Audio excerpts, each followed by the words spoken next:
This is my 40 to 60 second summary of the reading for the project management for the unofficial project manager reading assignment. So there are four basic parts to the reading we were assigned.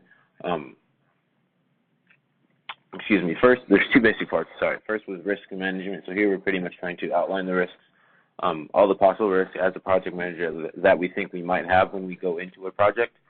And then once we have outlined those risks, we then have an equation that we use to determine the weight of each risk based on the likelihood of it happening and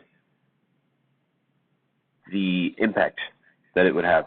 The second part had to do with scheduling, and there were four parts of scheduling. There was the work breakdown schedule, where we pretty much write down each separate task that needs to happen, and then in the dependencies and sequencing, we take those tasks that we made in the work breakdown schedule, and we say, okay, these things need to happen before these things. These groups of things can happen at the same time. These groups of things can finish at the same time.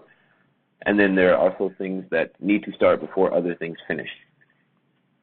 Those things being different pieces of work that we have broken up in the work breakdown schedule.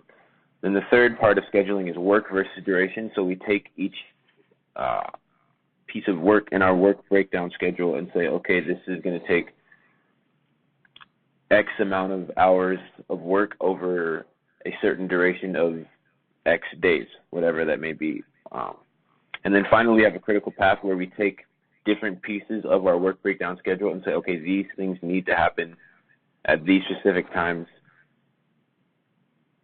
as we progress down a path towards completion of the project.